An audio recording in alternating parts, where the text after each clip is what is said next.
Hello and welcome to the Ingleside Public Library.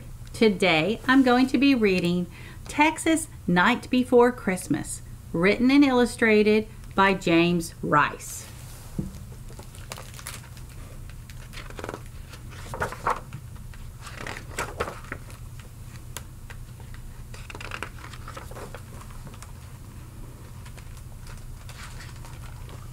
"'Twas the night before Christmas, in the cold wintry fog, nary a critter was moving, nor a lone prairie dog.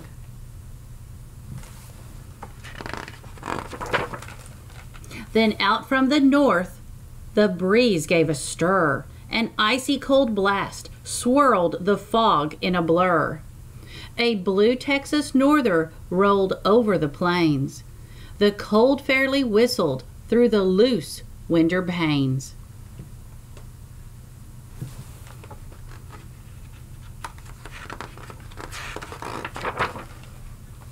I poked at the fireplace to stir up a flame. The embers glowed redder, but the cold stayed the same. Ma fixed up our dinner to be ready next day, and thought about Christmas a few hours away. Our scuffed boots were assembled on the floor pair by pair, where Santy would find 'em, for soon he would be there.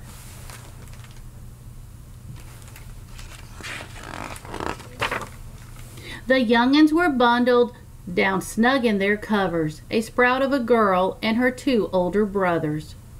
So me and my long johns and Ma in her gown warmed up by the fire 'fore we laid ourselves down.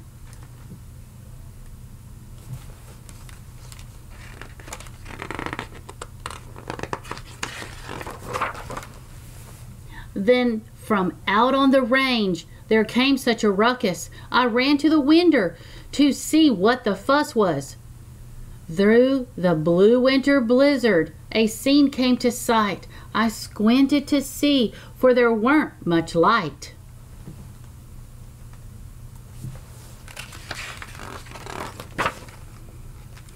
There, stomping and snorting and pawing the ground, were 8 scroungy longhorns stampeding around.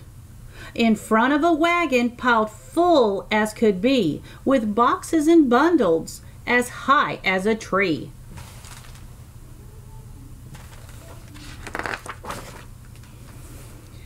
Then a bellerin' yell soon set them all straight, from a fat little old ramrod who put fear in the 8. Well, they weren't really scart, no harm would he cause, for their longhorn head honcho was old Santy Claus.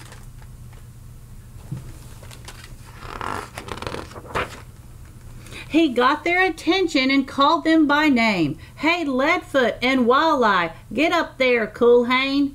Come on, Gimp and Flopear and Scarface, start dragging.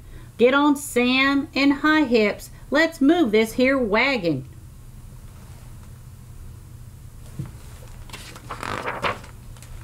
Old Leadfoot he bellered and lifted his head, then straight on they trampled through Ma's flower bed. They laid the gate flat and the clothesline went too. Nothing stood in their way as they flat-footed through.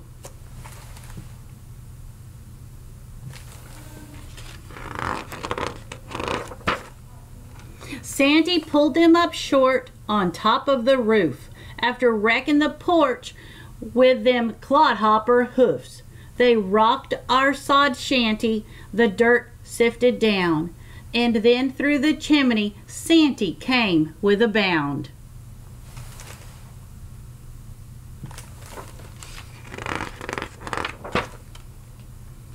He was dressed all in rawhide with a Stetson on top. His big Texas boots hit the floor with a clop. He shook his great belly and stomped with each foot, which knocked off a shower of mud, ash, and soot. His eyes were both squinty and his skin was like leather, far too much exposure to the raw Texas weather. He looked tough as a horseshoe, but I felt no alarm, 'cause a wink of his eye showed he'd do us no harm. A feed bag of toys he flung from his back, and with nary a word he opened the sack.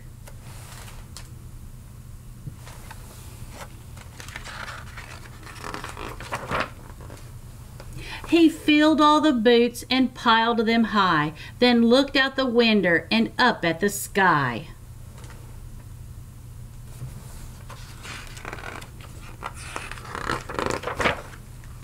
The cold Texas norther still whistled and blew, but more young'uns was waitin', his work wasn't through. It was hard to just leave and walk through the door to face all them longhorns and the cold as before. He drank some hot mud and hunched close to the heat to soak up the warmth and thaw his cold feet.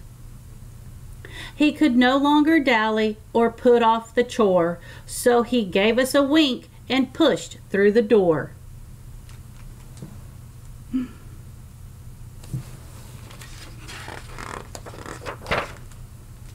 He prodded the longhorns to get on the go, and the wagon took off through the fog and the snow.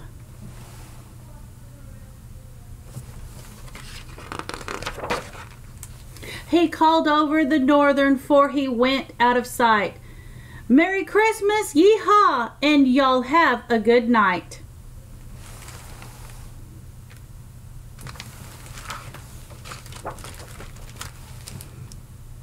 Texas Night Before Christmas.